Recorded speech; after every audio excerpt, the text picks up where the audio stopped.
ज़िंदगी के इस मुकाम पर पहुंचकर अगर कोई मेरे से पूछे कैसी रही ज़िंदगी, मैं कहूँगा वाह वाह वाह। वो कहेंगे क्यों, ऐसा क्या विशेष है इसमें? मैं ये कहूँगा कि what fascinates me most is glorious uncertainties of life। वो अचानक जो कुछ जीवन में हो जाता है और अगर वो अच्छा हो जाता है तो फिर तो भाई क्या कहने हैं, उसको कोई मुकाबला नहीं। लेकिन निर्भर करता है कि वो अच्छा है, कितना अच्छा है। तो ऐसे ही कुछ अचानक एकदम हिंदी फिल्म में हो गया।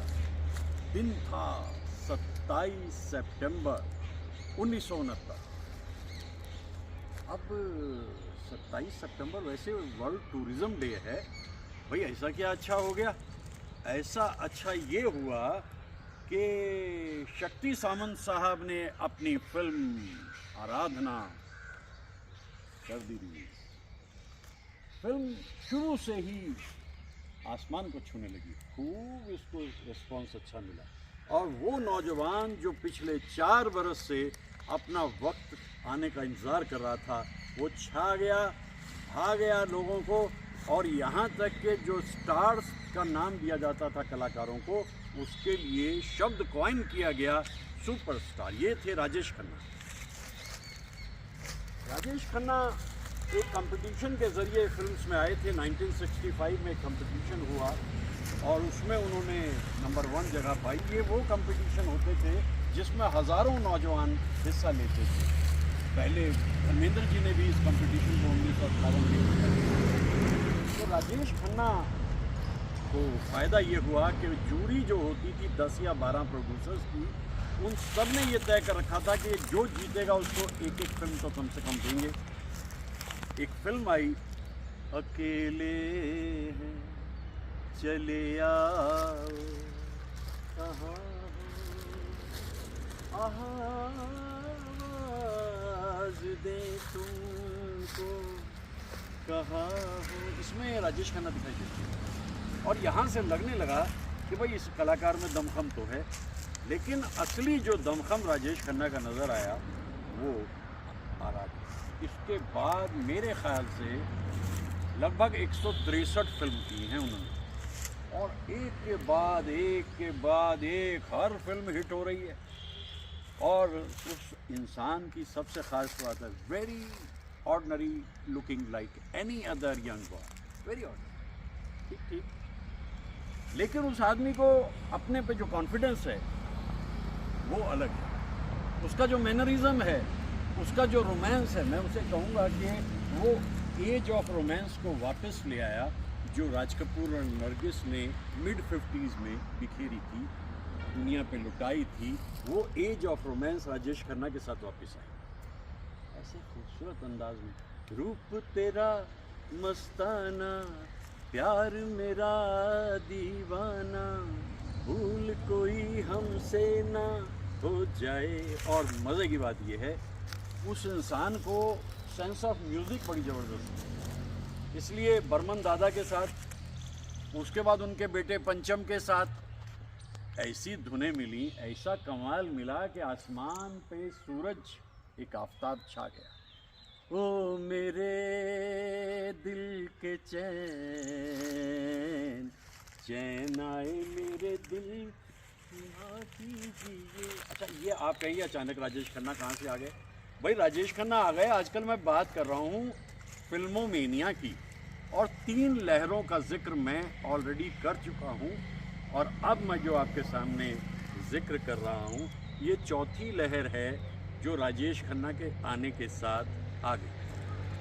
ये मेरा एनालिसिस है, और मैं कोई बहुत ज़्यादा पढ़ा लिखा इंसान नहीं हूँ, लेकिन मुझे फिल्म में इंटरेस्ट बचपन से था। इसलिए जो ऑब्जर्वेशन मेरी होती है वो काफ़ी हद तक ठीक होती है। ये 4थी लहर जो राजेश खन्ना के आने के साथ शुरू हुई। राजेश खन्ना 1942 में पैदा हुए थे और 70 वर्ष जाते जाते दुनिया से रुखसत हो गए। Higher the rise bigger the fall, ऐसी ऊंचाइयां हासिल की खुदा के बंदे ने कि कोई सोच नहीं सकता था। और आखिर में जाके जो मिटियोरिंग हुई, उस सितारे का डूबना हुआ, वो भी सुपरस्टार की तरह से ही था। लेटेस्ट स्टेज तक आते राजेश खन्ना खुद यकीन नहीं कर पाए ये हो क्या रहा। फिल्म पिटने लगी, साथी बिछड़ने लगे, रिश्ते टूटने लगे और राजेश खन्ना अकेले रहे। मुझे राजेश खन्ना के जो पिक्चराइज गीत हैं उनमें सबसे ज़्यादा जो पसंद है वो है जिंदगी के सफ़र में गुजर जाते हैं जो मकान, वो फिर नहीं आते, वो फिर नहीं आते। मैं राजेश खन्ना के इस गीत को इसलिए सर्वोत्तम मानता हूँ, इसमें जो पिक्चराइजेशन है कश्मीर में, इसमें जो धुन बनाई है पंचम ने, इसको जो लिखा है आनंद बख्शी ने और जो गाया है किशोर कुमार ने, ये सत्य है कि ज़िंदगी के सफ़र में बिछड़ जाते हैं जो मुकाम वो फिर नहीं। आप बुलाते रहें, ना वो लोग लौटते हैं, ना वो लम्हे लौटते हैं, ना वो दिन लौटते हैं और ज़िंदगी आगे बढ़ती है। तो राजेश खन्ना मेरे हिसाब से चौथी जो लहर है उसका पहला सितारा है और खूब नाम किया, इतना नाम किया, इतने अवार्ड जीते। मैं एक बार उनसे मिला सिर्फ जनवरी 1994 में हौज खास में एक फैशन शो था, तो वहाँ वो चीफ गेस्ट थे, तो मैं तो पहुँचा हुआ था वहाँ पर, तो उनसे थोड़ी सी तबादला ख्यालात हुई। लेकिन उस आदमी को मैंने देखा, उसका जो कॉन्फिडेंस है, लेकिन यही कॉन्फिडेंस देखते देखते ओवर कॉन्फिडेंस जब बन गया तो फिर वो शेक्सपियरियन ट्रेजेडी का ट्रेजिक हीरो बन गया। आप जानते हैं ना कि शेक्सपियरियन ट्रेजेडी में हीरो गिरता है लेकिन अपनी किसी गलती से, और ग्रीक ट्रेजेडी में हीरो गिरता है क्योंकि देवताओं ने कुछ डिज़ाइन उसके खिलाफ रचे होते। ये ग्रीक ट्रेजेडी जब मैं लिटरेचर पढ़ता या पढ़ाता था तब ये बातें ज़्यादा याद आती। राजेश खन्ना अभूतपूर्व, कौन सा इनाम है जो उन्होंने जीता नहीं, कौन सी हीरोइन है जिसके साथ उन्होंने काम नहीं किया। एक्सपेरिमेंटल भी थे, जब कोई उन्हें कहे कि आविष्कार फिल्म करनी है तो वो आविष्कार भी कर लेते थे। और इसलिए जो ये मूवी मेनिया की तरह फिल्मों मेनिया का जिक्र मैं कर रहा हूँ, इसमें पहला ही नाम राजेश खन्ना का है। और मज़े की बात ये है कि ये वो वक्त है 1942 जब आज़ादी के लिए आंदोलन चल रहा है, अंग्रेज़ों भारत छोड़ो, और इसी में पैदा हो जाते हैं राजेश खन्ना 1942 में। तो 1942 का पैदा हुआ इंसान 70 बरस तक रहता है दुनिया में, बहुत नाम किया, काम किया और ऐसी जगह बनाई। देखिए, मैं इस जगह पे आता हूँ इसलिए क्योंकि ये बड़ी सुंदर जगह है। वहाँ देखिए, एक वक्त लगता है कि वो कितनी दूर है, और फिर धीरे धीरे जब हम आगे बढ़ने लगते हैं तो वो जगह पास आती चली जाती है। ये कुंज हैं, इन कुंज को मैंने बहुत पहले ढूंढ लिया था। जीवन से भरी तेरी आँखें मजबूर करें जीने के लिए। मतलब जो भी गाना वो कर देंगे, जिस गीत से भी वो अदाकारी कर देंगे, वो मज़ाहिया हो, वो संजीदा हो, वो गाना तो अमर हो ही जाता था। और इसलिए इस लहर का पहला सितारा मेरे विचार से राजेश खन्ना है। शुरू के उनके इतिहास, मैं दरअसल एक्टर्स के इतिहास के बारे में ज़्यादा जिक्र नहीं करता, मिस्टर गूगल हैं उसके लिए, जो आप पूछें वो आपको वो बता देते हैं। मैं सिर्फ उनकी जो आर्टिस्टिक ग्रोथ है आर्टिस्ट की, मैं सिर्फ उसका जिक्र करता हूँ। और जब मैं राजेश खन्ना का जिक्र करता हूँ, मैं कहूँगा कि एक ऐसी इनोवेटिव स्टाइल उस इंसान ने ज़िंदगी में पैदा की जो नौजवानों को भागे, और लड़कियों को तो भाई विशेष तौर पे 1969, 70, 71 के ज़माने में अगर आपकी महबूबा आपसे दूर हो रही है तो बिलीव मी, वो राजेश खन्ना की तस्वीर से इतनी मुतासिर हो गई है और सपने देख रही है कि एक दिन राजेश खन्ना से मुलाकात होगी ज़रूर। करिश्मा, ये था राजेश खन्ना का मैजिक, ये था उसका जादू। और अंत भी इसी तरह से जितना ऊंचाई हासिल की, उतनी गहराई में जाकर ज़िंदगी ने दम तोड़ा।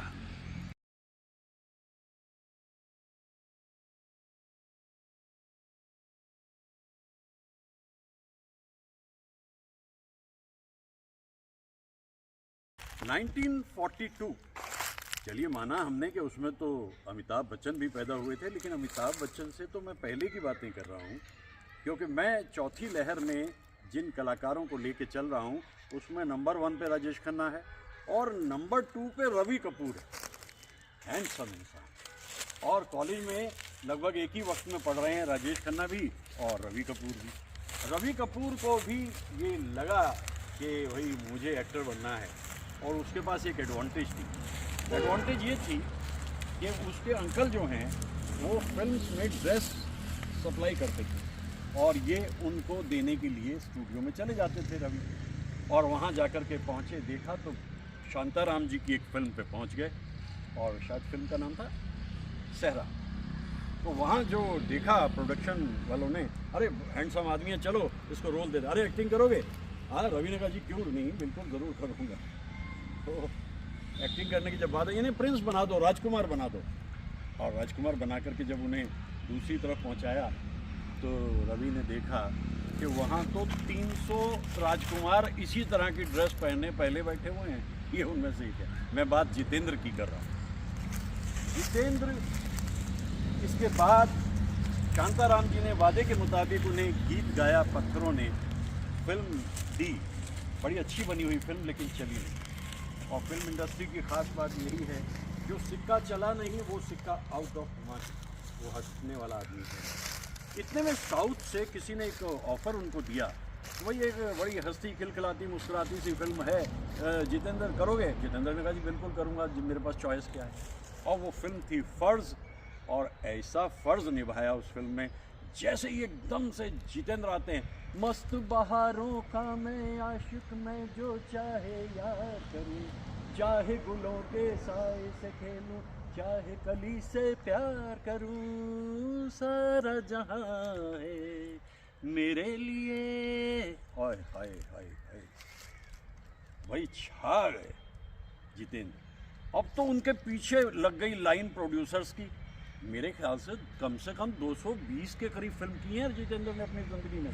हाँ, फिर एक समय ऐसा आया, वो गुलजार साहब से बड़े मुतासर हुए, और गुलजार साहब ने उन्हें वही उनकी शॉल ओढ़ाई और उन्हें गंभीर और संजीदा रोल दिए। ओ माझी रे अपना किनारा, लेकिन वो टिकने वाला इंसान है नहीं। वो फिर उसमें से निकल के बाहर आया, और 80 के दशक में ऐसी धूम मचाई जितेंद्र ने, जो कमाल कर दिखाया। भाई हाईली लाइकेबल इंसान है, बहुत पसंद करते हैं लोग उसको, क्योंकि एक तो उसकी शख्सियत में हंसी मजाक का रहता है, और कामयाबी इतनी कि इस वक्त तो वो इतना पैसा इकट्ठा कर चुके होंगे जिसको गिनना भी शायद नामुमकिन होगा। लेकिन ये मेहनत है उस कलाकार की, जिससे किसी को उम्मीद नहीं थी जो इतनी ऊंचाई तक जाएगा। हर तरह के रोल उनको आप दे दीजिए, खुशी की वो रात आ गई,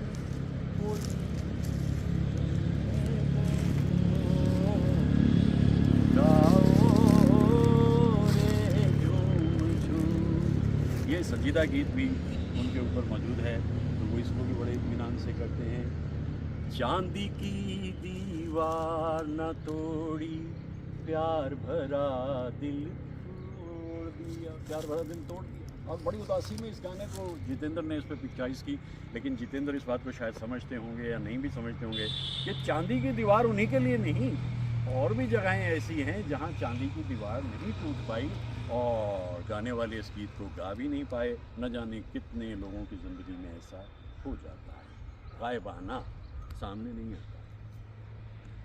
जितेंद्र, देखो जितेंद्र को एडवांटेज है कि 82 साल तक जाते जाते भी वो ऐसे दिखाई देते हैं जैसे कि एकदम एक नौजवान इंसान होता है, क्योंकि वो अपनी जिस तरह की भी ज़िंदगी को लेके चलते हैं उसमें खुशी रहती है हमेशा।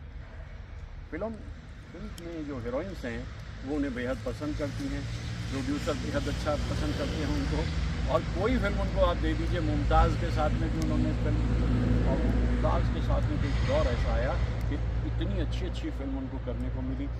कोई भी एक्ट्रेस मौजूद है तो जितेंद्र, अब देखिए माला सिन्हा के साथ उसमें मेरे हुजूर में एक तरफ चचा जानी राजकुमार मौजूद हैं और माला सिन्हा मौजूद है, और जितेंद्र गम उठाने के लिए मैं तो जिए जाऊंगा।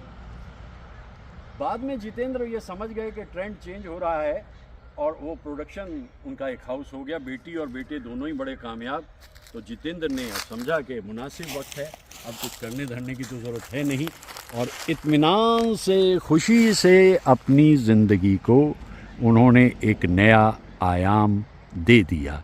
उन्हें कोई फ़र्क नहीं पड़ता कि अब उनकी ज़िंदगी में क्या होता है, कहाँ क्या होता है। वो इत्मीनान से अपने पुराने दिनों को, जिसे कहते हैं ना कि उसमें अच्छी फिल्म्स भी उन्होंने जैसे की है, परिचय कितनी अच्छी थी, कितनी अच्छी फिल्म थी। पर मुसाफिर हूँ यारों, न घर है न ठिकाना, मुझे चलते जाना है,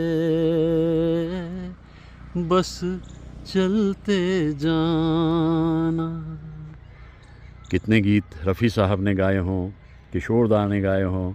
जितेंद्र की मुस्कुराहट अपने ढंग की अनूठी और अनोखी है, और इसीलिए मैं चौथी लहर में उन्हें राजेश खन्ना के लगभग आसपास ही ले आता हूँ, क्योंकि कामयाबी राजेश खन्ना ने हाईएस्ट लेवल की पाई। लेकिन अगर इन टोटलिटी आप देखेंगे तो जो जितेंद्र ने किया, उनका कभी डाउनफॉल नहीं हुआ। मतलब ऐसा नहीं हुआ कि वो हट गए मार्केट से, जब हटे तो अपनी मर्ज़ी से ही हटे। उन्हें तो जो करना था, जितना करना था, वो करते चले गए। और जैसे कहते हैं ना कि अगर आप जिस प्रोफेशन में वहाँ से रिस्पेक्टफुली हट जाते हो तो भाई बहुत बड़ी बात है। और ये एडवांटेज जो है ये जितेंद्र को हमेशा मिलती रही है और मिलती रहेगी। चौथी लहर के दूसरे किरदार यानी जीतू जी, लोग प्यार से उन्हें जीतू जी भी कहते हैं।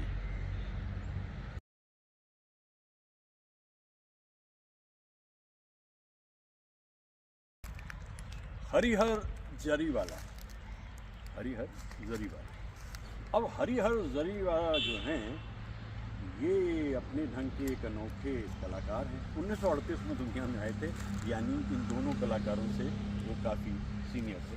पहले थिएटर में थे, फिर उसके बाद में फिल्मालय में जो एक इंस्टीट्यूट था मुखर्जीज़ का, वहाँ भी उन्होंने ट्रेनिंग ली, और धीरे धीरे उनको काम मिलना शुरू हुआ, और काम मिलते मिलते वो आ गए एक ऐसी ऊंचाई पे कि जहाँ उन्होंने अपना नाम वो रखा, नाम उन्होंने संजीव कुमार।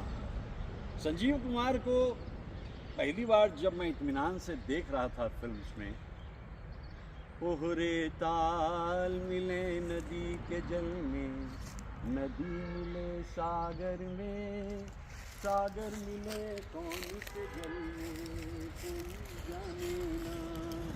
यहाँ इस फिल्म में उन्होंने बहुत ही कमाल का किरदार निभाया।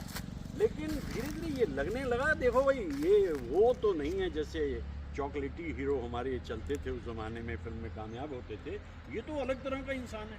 ये अपना जो बुशर्ट पहन ली तो बुशर्ट पहन ली, कुर्ता पहन लिया कुर्ता पहन लिया, और जो रोल आप उन्हें दे देंगे। लेकिन बहुत जल्दी उनको ओल्ड मैन के उसमें ले जाया गया, इसलिए ज़्यादा काम उन्होंने जो है ओल्ड मैन के रूप में, इसका भी श्रेय काफ़ी हद तक गुलजार साहब को जाता है। 29 सितंबर 2004 को जब मैं गुलजार साहब से एक तवील गुफ्तगू कर रहा था तो मैंने पूछा उनसे, कुछ अधूरा सा रह गया ज़िंदगी में गुलजार साहब? भाई देखो, मैं गालिब पर फिल्म बनानी चाहता था और मैं चाहता था कि संजीव कुमार को मैं उसमें लूँ, लेकिन ऐसा हो नहीं पाया। गालिब सीरियल तो बनाया उन्होंने, लेकिन संजीव कुमार नहीं रहे। 47 बरस की उम्र में संजीव कुमार दुनिया से रुखसत हुए। मुझे उनकी फिल्म जो याद आती हैं, ख़ास तौर से मौसम, तो मैं कभी भूलता ही नहीं। मैं कभी उस फिल्म को भूलता नहीं, क्योंकि जहाँ गुलजार साहब की डायरेक्शन कमाल है, जहाँ दार्जिलिंग कमाल है, जहाँ मदन मोहन जी कमाल हैं। दिल ढूंढता है फिर वही फुर्सत के रात दिन, बैठे रहे तसव्वुरे जाना किए हुए, मैं भी यहाँ पर तस्वुर जाना किए हुए बैठा हूँ, लेकिन इस वक्त मैं एक प्रोजेक्ट पकड़े हुए हूँ और वो प्रोजेक्ट यह है कि आइए उन लहरों को देखें जो हिंदी फिल्मडम में एक के बाद एक आती है। तो ये जो चौथी लहर के तीसरे सितारे हैं, ये संजीव कुमार हैं। काम ऐसा कि 10 तक फिल्म में आप उन्हें देखिए, क्या गहराई है। खिलौना में तो पहली बार उन्हें इतने बड़े पैमाने पर कामयाबी मिली, क्योंकि वो अदाकारी भी नया दिन नई रात में एक के बाद एक रूप बदल करके वो आते हैं और उनको कोई भी रोल आते मिले कहीं दो अजनबी हो गई उनमें दोस्ती। अच्छा, संजीव कुमार को भी एडवांटेज ये थी कि वो अपने अच्छे दोस्तों के साथ काम करते थे। जैसे एक फिल्म जब उनको दिलीप कुमार साहब के साथ में मिली संघर्ष, तो लोग कहने लगे यार ये नौजवान, इधर दिलीप कुमार, इधर बलराज साहनी और इधर जैन साहब, और संजीव कुमार ने इतना अच्छा रोल किया कि मैं संघर्ष फिल्म को याद करता हूँ तो उसमें मैं संजीव कुमार को भी याद करता हूँ। चुपचाप खामोशी से काम करते थे। मज़ाहिया फिल्म में पति पत्नी, और वो ऐसी ढंग की फिल्म, ऐसी कमाल की, मतलब कोई रोल जो आप उनको दे रहे हैं ना, उसको वो कभी मना नहीं करते थे, उसको करते ही चले जाते थे। और हीरोइंस की बात अगर आप देखें, वो सारिका से लेकर और शर्मिला टैगोर, किसी भी अदाकारा के साथ में काम करते थे, खुशी से काम करते थे, ज़मीन से उगे हुए इंसान थे। लेकिन कहीं उनके मन में ये था कि कुछ फैमिली बैकग्राउंड ऐसी है कि जहाँ उम्र ज़्यादा जाती नहीं आगे तक, ये एहसास उन्हें रहता था।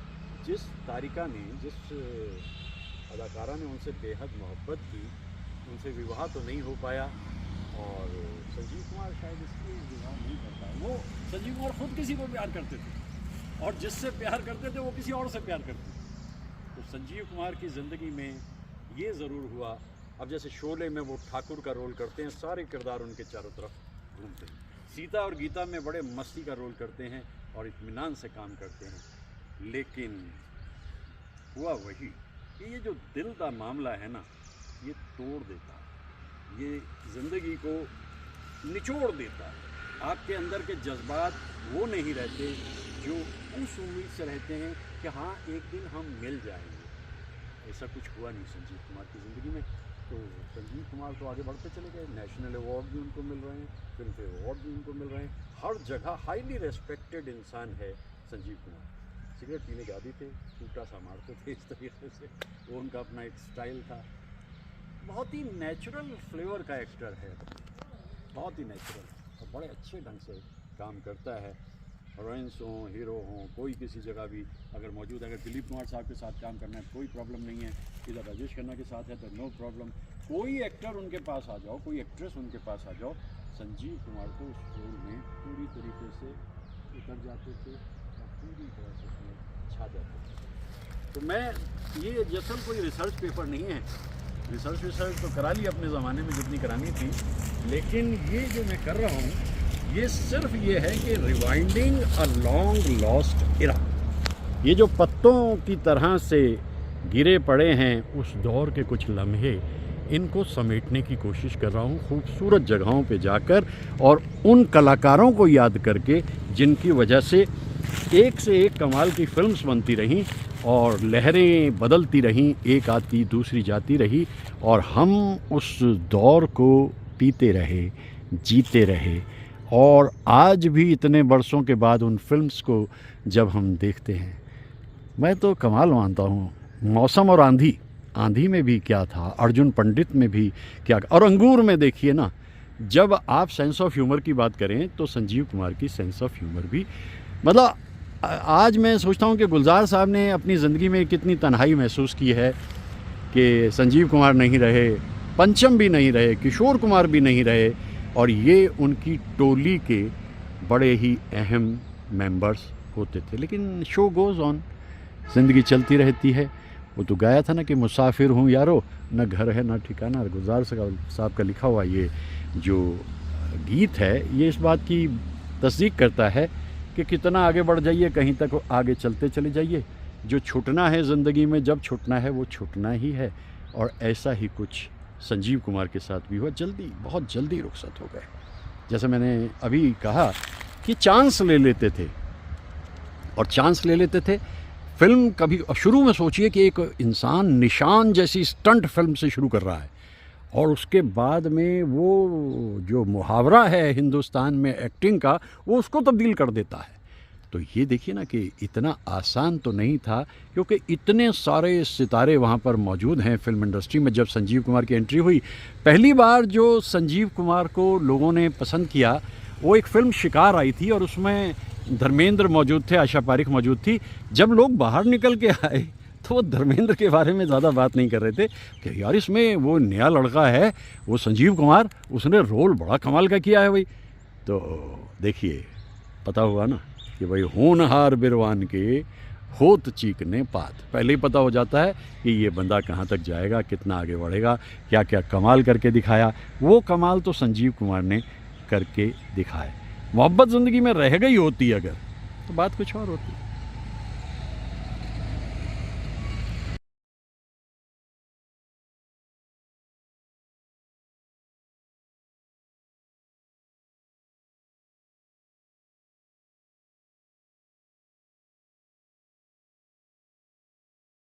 ला ला ला ला ला ला, आ हा हा हा,